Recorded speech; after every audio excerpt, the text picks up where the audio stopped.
I nearly said good morning there, but because I'm still on UK time, but it's good afternoon. Right. There is one quotation I'll give you before I start, which says that the human brain starts the moment you were born and only stops when you're first asked to speak in public. So, I hope that doesn't apply. And I know I'm on a time limit, and so like good old production people, I brought my stopwatch. So, let's begin. Now, management by intervention. Now, I'm sure there's some production guys out there, well, production ladies as well. And I don't start with apologies, but what I will say is anything I say is nothing personal. All right? So, management by intervention. I don't know if that's in any theory or management textbook, because to me, it's not a system, it's not a series of techniques, it is a state of mind. It's a state of mind that I learnt the hard way as a factory manager, and it's something that I see is missing in many factories that I go to. That's me. Okay. We're looking at differentiating edge. To me, a differentiating edge is making a profit. I go to many, many factories, and I say, what do you make? Oh, we make shirts. Oh, we make blouses, skirts. No, you don't. You're here to make a profit. And that's the key. And that's something you've got to get into the brain of everybody within the organisation. We've got to meet our customer expectations. Differentiating edge. What we've got to look at, particularly when we're thinking management by intervention, the state of mind. I go into factories where targets are some sort of aspiration. Yes, we're supposed to do 400 an hour, but if we do 320, it doesn't really matter. Nobody says anything. Right? You've got to ingrain into someone, 400 an hour means 400 an hour. Not today, not tomorrow, but today, tomorrow, the week after, the week after. Because if you don't meet those targets, you don't make a profit. You don't meet your customer expectations. And there are plenty of other people that are prepared to meet those customers' expectations for you. It's managing a factory where you can achieve all of those. And to me, yes, there's lots of fantastic systems that you can bring in, up-to-date modern techniques, and we'll be talking at some of those about Six Sigma, but to me, you have to get the basics right in a sewing factory. You have to get the absolute basics right. It's like a house. Don't try and put the walls up or the roof on until you've dug the foundations, because it won't work. It's about managers managing, actively getting in there and making the factory work. It's about them knowing what's happening. Number of factories, I won't tell you the country, but I went into a factory and I said to the manager, have you got your labour cost control sheet? Oh, yes, we do that. Can I see one? Hang on, there's one here somewhere. He hadn't looked at it in weeks. No idea what was going on in his factory. If the manager doesn't lead, then the rest of them won't follow. It is up to the manager.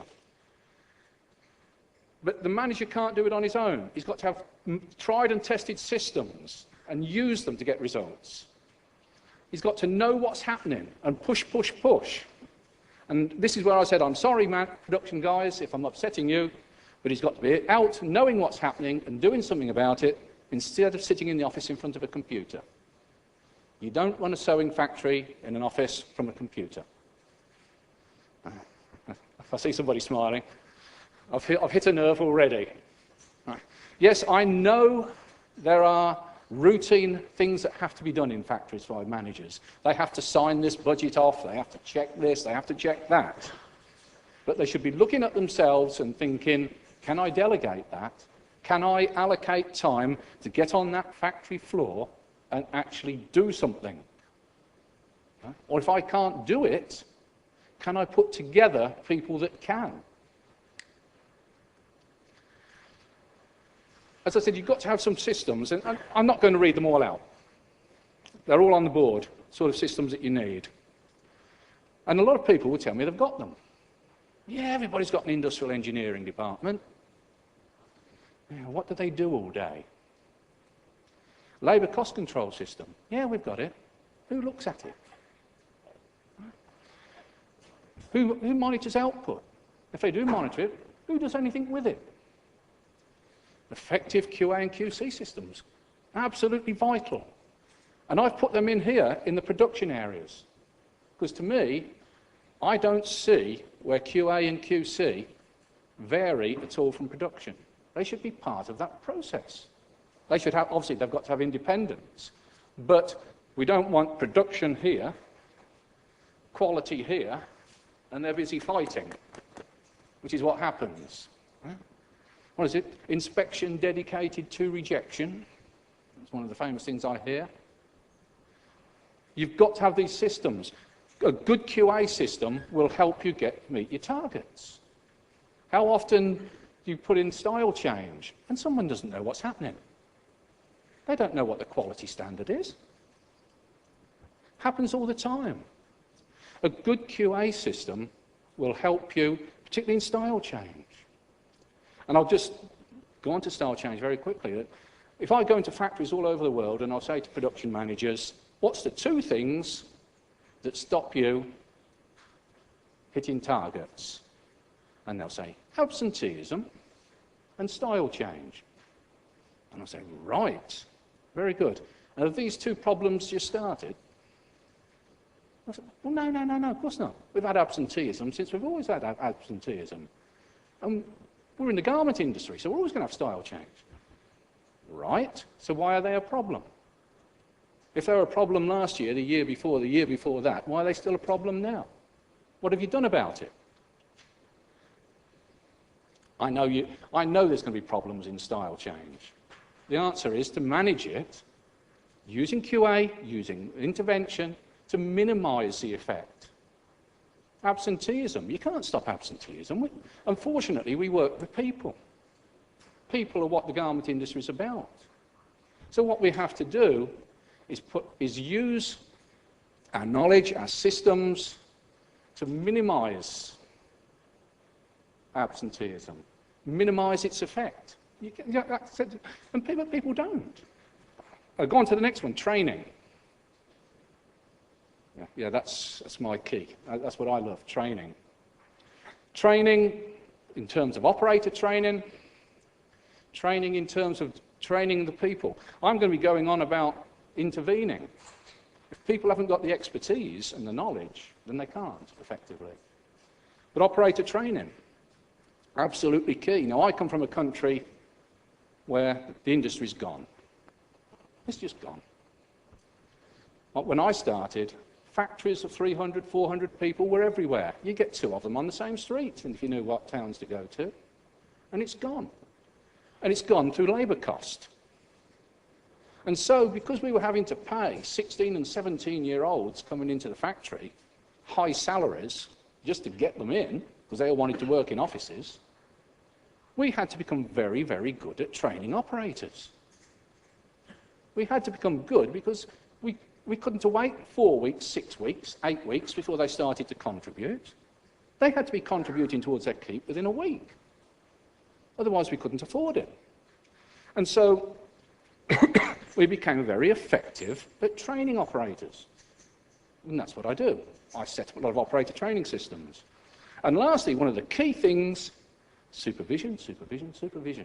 And I've said it 3 times. Now, what we mean by supervision will depend on factory to factory. What is the role of the supervisor? Some of them move rolls of fabric around. Some of them just fetch work to and fro, fetch threads. Excuse me. Oh, it's like a Kingfisher beer. I hope to remedy that this evening. I'm losing my thread now. Some people call supervisors line monitors, line managers, call them what you like. Those people that are actually on the factory floor, they are the key. When I was a factory manager, one thing I learned was that I'm only as good as my supervisors. As a factory manager, I couldn't know what was happening to every operator, what they were doing, what they weren't doing, what they were doing that they shouldn't be doing. The supervisors did, and it was up to me to control them. But conversely, I was only as good as my supervisors, but my supervisors were only as good as me, as good as I allowed them to be. Right? How well had I developed them? How much responsibility had I given them? How much leadership? How much times had I intervened to help them? Even now, I mean, I left one factory in 1980. Even now, I keep in touch with a senior supervisor. She's even older than me. Because you build those bonds. And before I go on to the example, I'd just like to backtrack a little bit and say that I was obviously listening intently to what was said at the start. And one thing about came over, there's lots of, when you're doing one of these presentations, you think, am I going to be talking about the right thing? And then I hear words from the speakers: productivity, competitiveness, control productivity. And I think, yes, I'm going down the right way. And the other thing I hear is, and I feel from the panel, was a great warmth and depth for the industry. They were committed to the industry. And I will tell you just one very brief anecdote about my own personal life. My mother left school at 14 and went on a sewing machine. I grew up around sewing machines. And the one thing she told me was, she said, I don't care what you do in life, do not come in that door and tell me you've got a job in the garment industry. Yes, mother. Cocky 19-year-old walks in. Hey, Mum, I've got a job in the garment industry. She says, you fool. I said, what's wrong with it? She says, you're mad. She says, all the years I've worked, you've seen me, she said, I've worked for the garment industry, I've gone and done something else, I've worked in the garment industry, I've gone and worked and done something else. She says, it's like no other industry on earth. It's like a narcotic, it's a drug. And once you take it, you become addicted. And so here I am, 42 years later, having told her that was rubbish, talking about the garment industry. Totally addicted. I did walk away. I got a job working for the UK government, managing European Union training funds. Nice, cushy number. Lasted 2 months till the garment manufacturer got on the phone and said, I need you in Morocco, Paul. That was it, straight off. And that very same gentleman, factory I went to, oh, young man, knows the factory I'm talking about. So what I'm going to talk about then is going back to management by intervention. Managing a factory, not what it's got to be. I don't know if non-management is a proper term, but I use it. And I'm going to have to come out and show you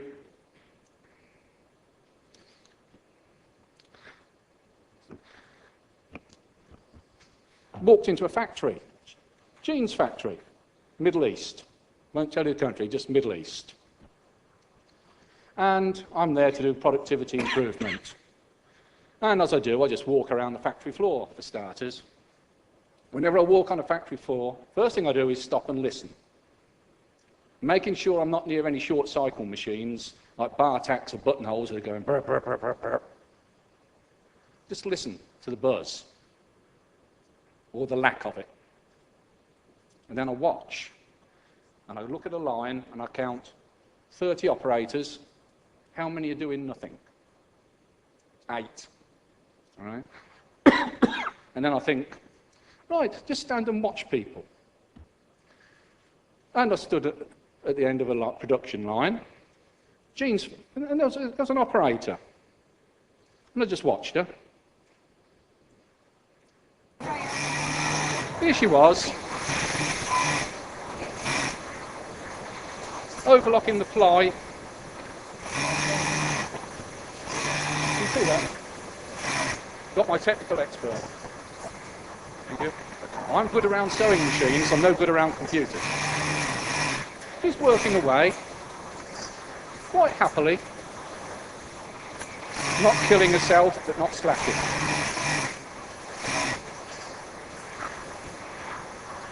And I just watch her. And I'm standing with a manager who says nothing. And I say, is that okay then? Yeah, fine, no problem. No problem. Has everybody seen that?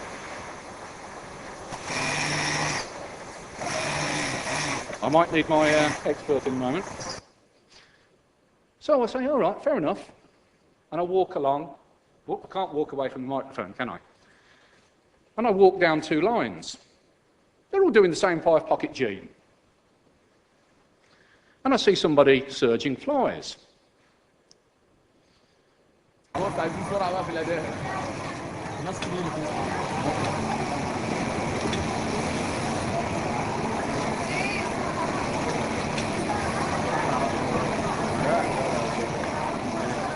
Spot the difference? You don't need to be a brain surgeon, do you? Same operation, 2 operators maybe 20 yards apart. This is what I call non-management.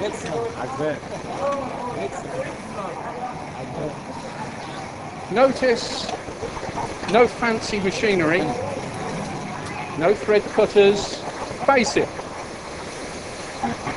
I'm not into spending a fortune on machinery. I hope there's no machinery suppliers here that's going to throw things at me for that. I'm into getting things done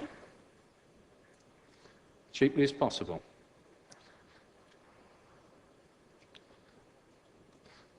So, nobody had seen that. Every day, there's an army of managers walking past. There's an army of industrial engineers walking past. No one saw something as basic as that. I'm not claiming to be clever. I know I'm programmed to look for it. But a manager should be able to walk about and see these sort of things. If he hasn't got time, he should have instilled in here management by intervention in his team. They should be looking for these sort of things. They should be looking where they are. Okay, so, and also going to lots of factories, management by intervention. And people say, oh, we've got these management systems you're talking about.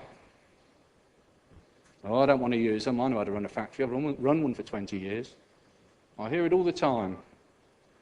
Some managers don't want to listen because they don't want to show their lack of knowledge or understanding in front of subordinates. Once again, I saw 1 or 2 smiles there, but keep it to yourself, I don't want to know. Right? So, and quite often they'll try and fail.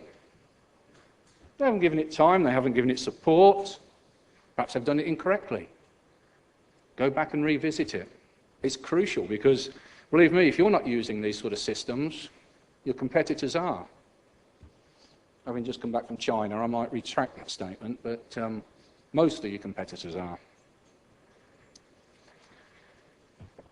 If I go into a factory, well, you can read it up there. Does the manager know what's happening? Does he know what actions he's taken? Does he know what actions his subordinates have taken? Quality, quality, quality. Can he name the most commonly occurring quality problem? And more importantly, what corrective actions were taken? And did they work? It's very easy to solve a quality problem. Shout at the supervisor, shout at the operator, make them unpick it and tell them to do it again. That solves the problem, doesn't it? No, it doesn't, because they'll be doing the same again tomorrow. Anyway, so let's go back to my 2 operators.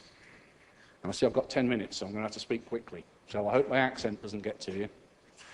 All right. One operator, first one, was capable of doing I won't go through the maths. She's capable of 588 pieces an hour. The second one is capable of 2,380. Well, the first operator was working okay. The second one was excellent. But there's no way I could have got that first operator to go 4 times as fast to match the second. No way. You can't make someone go faster than they're capable. So what was wrong? Well, operator 2, I think she's got more natural speed and ability. Yeah, I'll accept that. And she's also been trained differently. But they're using different methods. And the answer is why. The question is why? Why? Why hasn't a manager intervened? Why haven't you got an effective training system so that that first operator learns the second one? In reality, what happened is, when I asked questions, the first operator had been recruited as a so-called experienced operator and had just been stuck on a machine and told to get on with it because she's experienced. Experienced in what? I don't know, but it obviously wasn't doing genes. So let's go back. They had a standard minute value. What method was it set on? No one could tell me. But the point is, if they'd had an effective labour cost control system reporting what was happening and the manager was intervening, an alarm bell should have gone somewhere. That person's killing the standard minute rate, there's something wrong, or that one isn't achieving, there's something wrong. Which one's correct? They couldn't tell me what it had been set on. I think they were given the standard minute value by the customer for the operation without any form of method. All I'm saying is by management by intervention, that would not have happened because an alarm bell would have gone. Now, I stood there, I noticed it, and I'm not a genius. I noticed something was wrong straight away. All right, I was looking for it. I know. But no one had flagged it up. And yet this factory that I was working in I'd had it described to me as a well-run factory. And compared to some of the others I go in, it is. So management, no one was intervening. And here's some of the reasons that managers give me for not intervening. This is why I said I'll upset one or two managers. Don't care. You can read them. But the thing at the bottom is true. If they're all good at doing this, and they do all of these things, and they manage the factories effectively, what am I doing there?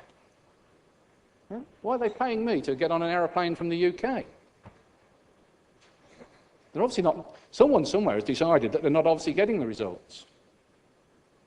Because that's what it's always about. Results, results, profit, profit. Right. Let's go back on that one. So, it's an example. When are the output figures collected?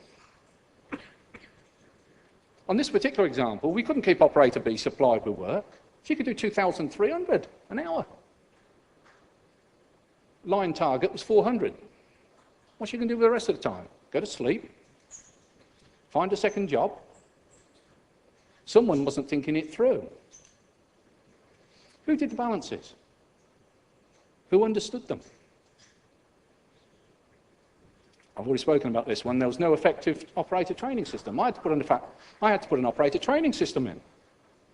The manager cannot know all of this, but he's there to review the data, review the systems, coordinate and lead, instigate changes. That's his role. Bring the teams together. And this is what I'll be talking about tomorrow, how you use teams in the factory, management teams, to push through change. There's some benefits if we'd had intervened with this one. Now, I've assumed 15 standard minutes for a gene, 5-pocket gene. Pretty average. For the equipment they've got in this factory, it was reasonable. I know people who say 12.5 minutes for a 5-pocket gene, but then you need all sort of super-duper equipment for that. Well, what we could have done, we could have saved, 0.2% reduction in labour content. That's nothing. What's 1/4% of your total labour cost, direct labour cost over a year? All of a sudden, you're talking money. You could have got potential doubling of output from operator A, to the extent where we could have released one operator to do another job. Think of the extra overhead you're recovering. And that's where you make your profit. You make your profit in over-recovering overhead. So, to me, there's major savings to be made. And this is the key one. This is something I was taught.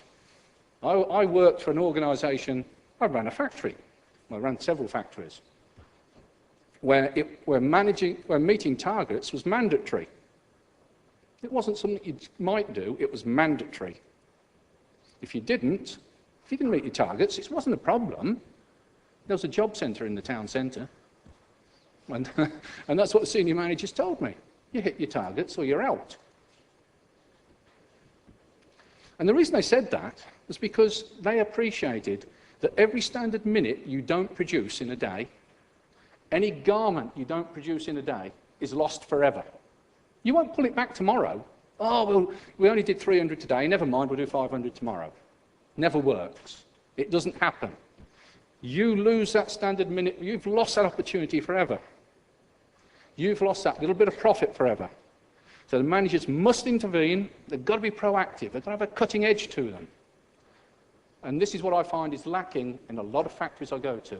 And this all stemmed, also from my first involvement with India, stemmed from when I was in Sri Lanka. Going around factories for 4 weeks and getting totally frustrated at the standard of production management. Got that frustrated, I sat down and wrote about it on the laptop. And a friend of mine said, you should send that to Mr. Deepak Mahindra at Stitchfield, he'll publish that.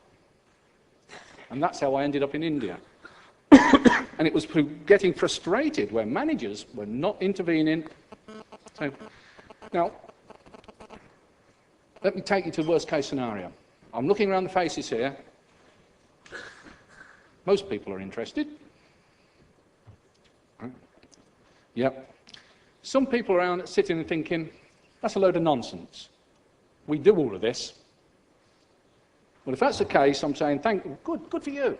You've got a unique factory there. But do you really know what's happening? Are you in denial? Do you think you know what's happening? So if this presentation has done one thing, if it makes you go back to the factory, check your systems, think their use, are the managers intervening and getting results, then I've had success. If it's just got one of you thinking that way, I've been successful. So I'll now close, and I'll see you tomorrow, hopefully, and I'll expand on this thing. Thank you very much.